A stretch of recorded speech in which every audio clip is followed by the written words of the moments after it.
kehidupan dalam kuburan jauh lebih panjang dibandingkan kehidupan di dunia. Nabi SAW bersabda, "A'maru ummati baina sittina wa sab'in." Bahwa usia umatku itu hanya berkisar 60 sampai 70 tahun saja. Sedikit yang lewat 70 tahun.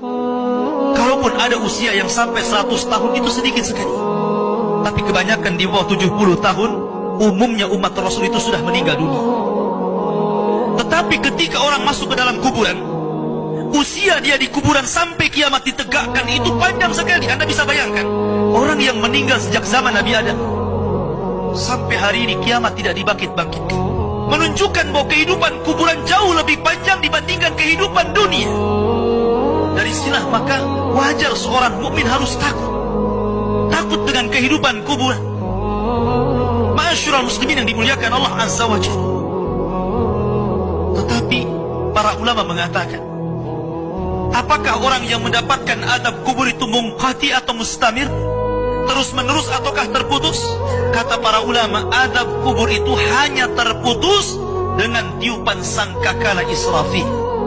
Ketika itulah Nabi SAW menceritakan bahwa Allah Subhanahu wa Ta'ala memerintahkan kepada Israfil untuk meniup sangkakala yang pertama.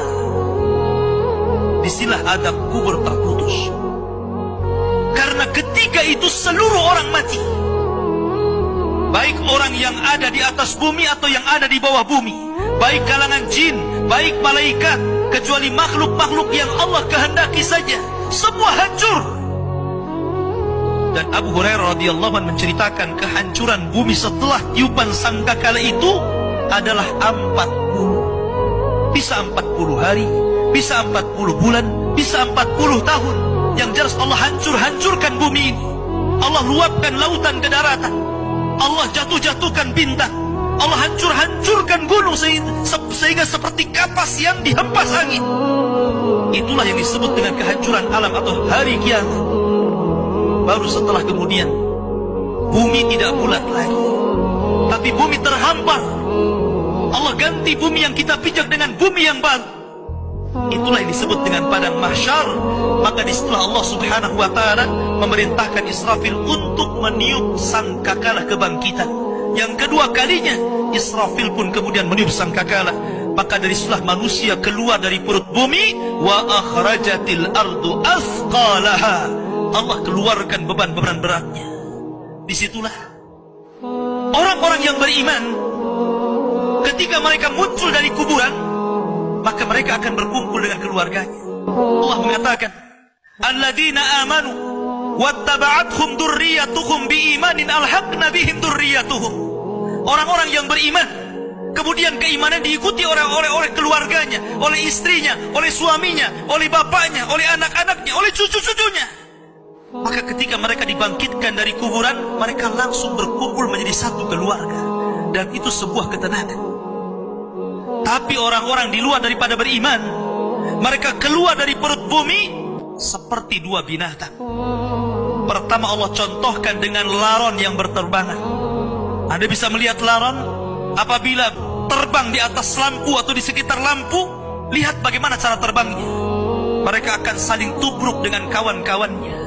Karena pada hari itu anak lari dari orang tuanya, suami lari dari istrinya, orang tua lari dari anaknya.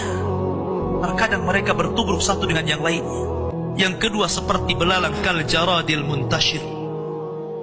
Pertama seperti laron dulu, lari sana lari sini, yang dari barat ke timur, yang dari timur ke barat, yang dari selatan ke utara, yang dari utara ke selatan.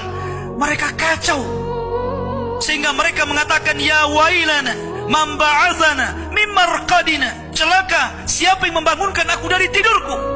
Tapi orang-orang yang beriman hanya mengatakan, hadza ma wa'adar rahman wa sadaqal mursalin. Inilah janji Allah kepada kalian dan benarlah ucapan para rasul. Baru setelah itu dari padang mahsyar berteriak seorang yang Allah suruh untuk berteriak. Mulailah kemudian mereka teratur. Maka mereka akan berjalan ke satu titik. Disitulah yang disebut dengan padang mahsyar. Mereka akan tinggal selama 50 tahun telanjang, kembali tidak dikhitan, tidak pakai sandal, matahari dekatkan 1 mil, keringat bercucuran, tidak ada makan, tidak ada minum. Mereka berdiri 50 tahun. Sehingga akhirnya orang-orang saleh mereka berkumpul, datang kepada Adam minta syafaat. Adam memberikan udzur, tidak sanggup memberikan syafaat. Kata Adam, datanglah kalian kepada Nuh, karena dia rasul pertama dalam Islam, rasul pertama setelah aku. Maka mereka pun kemudian datang kepada Nuh. Nuh pun memberikan udzur, datanglah kalian kepada Ibrahim, karena dia Khalilur Rahman. Maka mereka datang kepada Ibrahim. Kata Ibrahim, aku tidak sanggup berikan syafaat, datanglah kalian kepada Musa, karena dia Kalimur Rahman. Ketika mereka datang kepada Musa, kata Musa, datanglah kepada Isa. Isa pun memberikan udzur, tidak bisa. Seandainya kalian datang kepada Muhammad sallallahu alaihi wasallam itu lebih baik.